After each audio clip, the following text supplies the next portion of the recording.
Hello, my name is Marshall Lisenby, and this is Physics 2, Lab 3, Circuits. The purpose of this lab was to use real circuit equipment to complete several measurements using meters, batteries, resistors, and capacitors.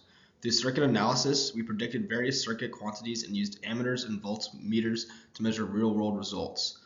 In this lab, the materials we had wires, clip leads, ammeter, voltmeter, two 1.5 volt batteries, capacitors, resistors of 47 and 100 ohm resistance, and two bulbs of 10 and 20 ohms.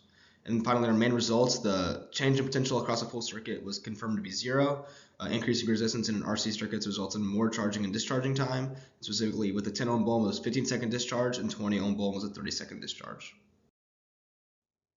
For the fundamental physical principles that define this lab, first and foremost is Kirchhoff's loop and node rule. The loop rule says that the change of potential around a loop of circuit is always going to sum to zero.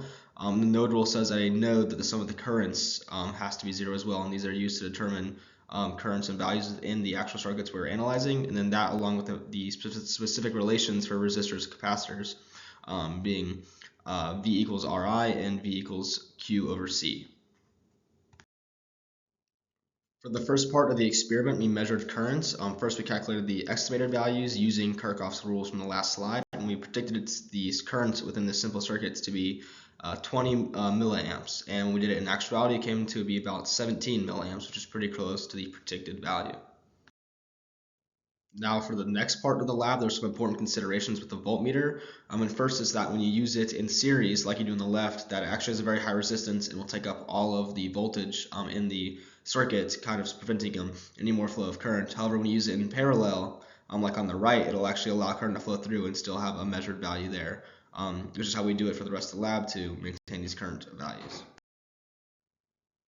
We then confirmed this experimentally by putting the voltmeter in series with the circuit, and the ammeter had 0 milliamps as its measurement, and then we put it in parallel, it had negative 3.07 volts as its measurement.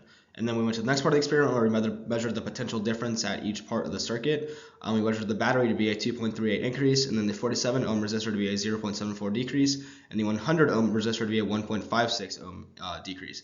And then we sum this all up, we get about 2.3 for the decrease and 2.38 for the increase, which comes right about to zero, which we would expect with Kirchhoff's loop rule. And then when we graph this on a curve, we see here that we see an initial increase due to the batteries, but it's a decrease that brings it back down to zero net change in voltage due to both of the resistors, which completes the current and makes sense logically as well as experimentally.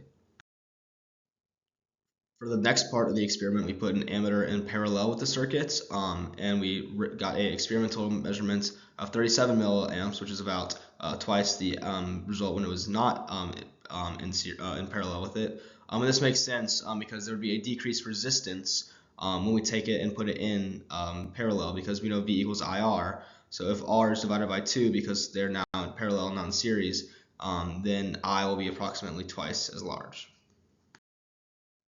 Now for the final part of the experiment, we move on with RC circuits. We had two circuits, both with a 1 farad capacitor. However, we had one with a 10 ohm bulb and one with a 20 ohm bulb, and we measured the values for charging to be about 20 seconds, and then discharging to be 15 seconds for the 10 ohm bulb, and charging to be 25 seconds, and discharging to be 30 seconds for the 20 ohm bulb.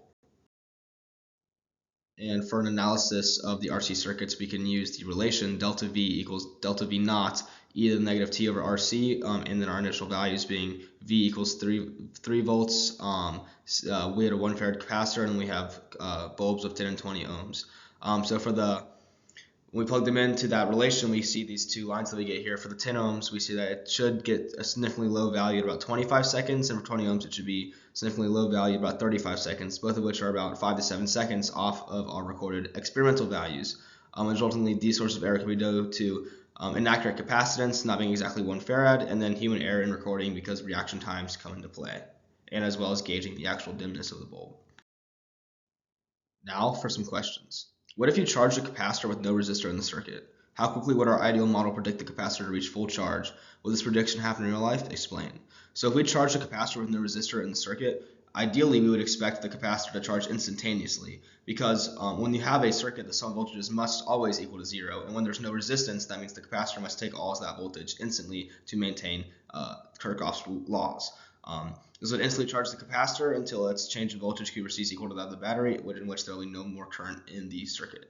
However, in reality, this will not happen because there's not really any material that actually has zero resistance. With any wire in a circuit, there will be some resistance, so it will charge very quickly, but not instantaneously, but we'll still have similar results.